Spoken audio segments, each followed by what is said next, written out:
नमस्कार दोस्तों, स्वागत है आपका इस सेशन में जहां पे हम लोग बात करेंगे आज ई मिथेनॉल के बारे में। न्यूज में था, इसको हम लोग ग्रीन मिथेनॉल के नाम से भी जानते हैं। क्यों न्यूज में था, सबसे पहले तो ये देख लेते हैं। Assam petrochemical limited that is APL ने एक मेमोरेंडम ऑफ अंडरस्टैंडिंग साइन किया है गुजरात के दीनदयाल पोर्ट अथॉरिटी के साथ। और ये मेमोरेंडम ऑफ अंडरस्टैंडिंग किस लिए साइन किया गया है? जिससे क्या एक ई मिथेनॉल प्लांट सेटअप किया जाएगा गुजरात में 150 टन पर डे कैपेसिटी वाला। कहां पर? यह प्लांट कांडला पोर्ट गुजरात में सेटअप किया जाएगा। राइट। अच्छा, आगे बढ़ने से पहले एमओयू का मतलब पता है? एमओयू मतलब कुछ नहीं, देखो, एक मेमोरेंडम ऑफ अंडरस्टैंडिंग है, एक सिंपली एक दस्तखत है, एक काइंड ऑफ एग्रीमेंट है जो कि दो पार्टी ए और पार्टी बी के बीच में होता है। और ये पार्टी मतलब ये ऐसा नहीं दैट अगर आप मेमोरेंडम ऑफ अंडरस्टैंडिंग को नहीं माने तो कुछ खराब हो जाएगा, या फिर ये जस्ट एक अंडरस्टैंडिंग है दैट हाँ चलो मैंने और आपने एक चीज साइन किया जिसको हम लोग बोल रहे हैं मेमोरेंडम ऑफ अंडरस्टैंडिंग, और इसमें से हम लोग दोनों मिलकर काम करेंगे। Right, this is just the indication of this. Right now अगर हम लोग बात करें ये जो साइन किया गया है, एज आई सेड दैट किस किस के कौन कौन ऑर्गेनाइजेशन के बीच में साइन किया हुआ है? असम का असम पेट्रोकेमिकल लिमिटेड और गुजरात का Deendayal port authority. Now Deendayal port authority जो है यही गुजरात का जो कांडला पोर्ट है ना उसको मैनेज करती है। राइट, तो दीनदयाल पोर्ट अथॉरिटी क्या करती है, वो अभी ये जो प्लांट बैठेगा उसके लिए पोर्ट बेस्ड इंफ्रास्ट्रक्चर जो भी प्रोवाइड करना हो वो ये दीनदयाल पोर्ट अथॉरिटी ही प्रोवाइड करेगी।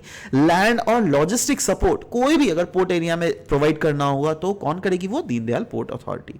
वहीं पर असम पेट्रोकेमिकल जो लिमिटेड है, ये एक हम लोग को पता है दैट यह एक state own that is Assam government के द्वारा ओन किया हुआ एक एंटरप्राइज है जिनका मेन रिस्पॉन्सिबिलिटी है to establish the green methanol production facility और ऑपरेट करना ई मिथेनॉल प्लांट को। तो सवाल होता है ई मिथेनॉल प्लांट को, ये ई मिथेनॉल है क्या भाई?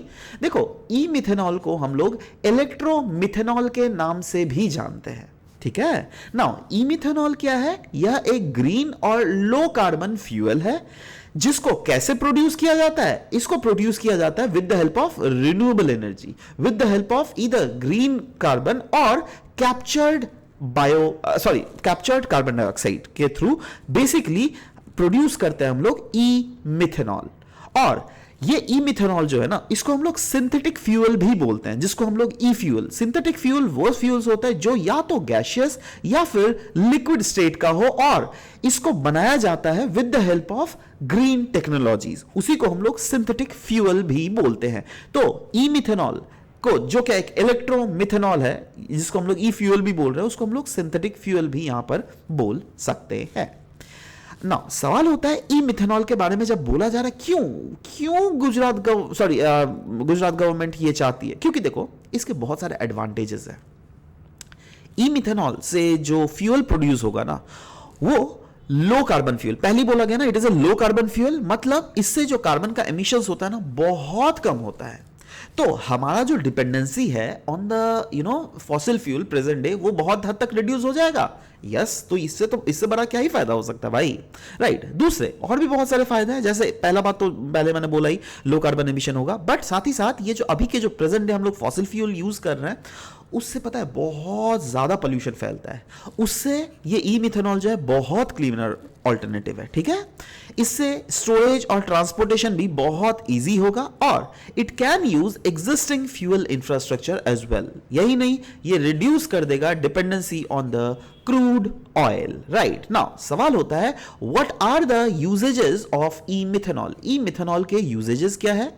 तो सबसे पहले जो यहां पे यूज किया जाएगा, एक तो मैरीटाइम शिपिंग में यूज किया ही जाता है क्योंकि it is also known as green shipping fuel, but साथ ही साथ chemical industries, power generation, fuel blending या फिर फ्यूचर एविएशन फ्यूल में भी यह यूज किया जा सकता है। क्योंकि देखो ये एविएशन फ्यूल की जहां तक बात करें ना तो ई मिथेनॉल अभी भी रिसर्च स्टेज में ही है, मतलब साइंटिफिक कम्युनिटीज जो है इसके ऊपर रिसर्च कर रही है दैट इसको कैसे मॉडिफाई करके हम लोग एविएशन फ्यूल के तरह भी हम लोग इस्तेमाल कर सके। राइट नाउ वही देख रहे हैं the role in maritime decarbonisation. Now what is the role that e methanol will have in maritime decarbonisation? देखो undoubtedly ship is a hard to abate sector, right. ये एक ऐसा एरिया है जिसको you can not neglect. Come on, अगर shipping रुक जाए ना, आप कैसे एक रीजन से दूसरे रीजन तक सामान को सस्ते दामों तक पहुंचाओगे, राइट। बट यहां पे सस्ता ही नहीं, हम लोग को इको फ्रेंडली भी होना पड़ेगा, राइट। रिसेंटली जो G20 समिट किया गया था उसमें डिक्लेरेशन लिया गया था ना, डिक्लेरेशन में क्या लिखा हुआ था, दैट हम लोग क्लाइमेट चेंज से लड़ने के लिए काम करेंगे। और ये क्या है, ये तो उसी के ऊपर ही एक एक काइंड ऑफ इनिशिएटिव है ना। तो इसीलिए बोला गया ई मिथेनॉल कहीं ना कहीं हेल्प करेगा in reducing the shipping emissions. Yes, यही नहीं, इससे जो हम लोग इंटरनेशनल मैरीटाइम ऑर्गेनाइजेशन के जो टारगेट्स हैं, है ना, दैट लो कार्बन एमिशंस, वो भी हम लोग यूज कर रहे हैं। और इसको यूज किया जाएगा इन इंटरनेशनल शिपिंग रूट जैसे एशिया यूरोप कॉरिडोर्स में, राइट। नाउ सवाल होता है, जब मैं बात कर रहा हूं ई मिथेनॉल, हम लोगों ने नॉर्मल मिथेनॉल का भी सुना है, ई मिथेनॉल भी अभी पढ़ रहे हैं। तो what is the difference between a normal methanol, that is conventional methanol, and E methanol जिसको हम लोग सिंथेटिक मिथेनॉल भी बोल रहे हैं। तो देखो, दोनों के बीच में एक एक करके डिफरेंस देखते हैं। देख, नॉर्मल मिथेनॉल जो होता है उसका सोर्स क्या है पता है, वो कैसे बनता है, नेचुरल गैस या फिर कोल से। और ई मिथेनॉल कहां से बनता है, इसका सोर्स क्या है, रिन्यूएबल एनर्जी एंड CO2 जिसको हम लोग कैप्चर कर रहे हैं, राइट। अच्छा, एमिशंस की अगर बात करें कंपैरेटिवली कन्वेंशनल मिथेनॉल और ई मिथेनॉल में, देखो वैसे तो मिथेनॉल्स में जो है एमिशंस कम ही होता है, बट कंपैरेटिव अगर देखो तो दोनों में कंपैरिजन अगर करो तो कन्वेंशनल मिथेनॉल का जो एमिशंस होता है वो ज्यादा होता है as compare to E methanol, right. अच्छा, सस्टेनेबिलिटी की अगर बात करें तो यस, ये फॉसिल फ्यूल बेस्ड होता है और ये ग्रीन फ्यूल है। So this is the basic differences that we have seen. Now सवाल ये भी होता है दैट अभी जो साइन किया गया इससे इंडिया का क्या फायदा मिलने वाला है। तो सबसे जो इंपॉर्टेंट फायदा है वो इंडिया के जो नेशनल एंड इंटरनेशनल टारगेट्स है, जिसमें net zero emission target, energy transition target, green ship policies जो है इंडियन गवर्नमेंट की, इसको ये सेटिस्फाई करता है। यही नहीं, ये हेल्प करेगा दैट हमारे जो गुजरात पोर्ट को है उसको बनने में as a green energy hub, क्योंकि हम लोग इसके साथ अलाइन कर रहे हैं अपने नेशनल ग्रीन हाइड्रोजन मिशन और मैरीटाइम इंडिया विजन 2030 को, राइट। तो आशा करता हूं दैट जो भी डिस्कशन हुआ है वो चीज आपको समझ में आया है। On the basis of this there is a question regarding E methanol, please go through this, है ना, and try to answer the correct option. At आराम से पॉज कीजिए, वीडियो ऑप्शंस को पढ़िए और नीचे कमेंट सेक्शन में बिल्कुल अपने आंसर्स लिखिए। I will be waiting for your answers to come up. Thank you.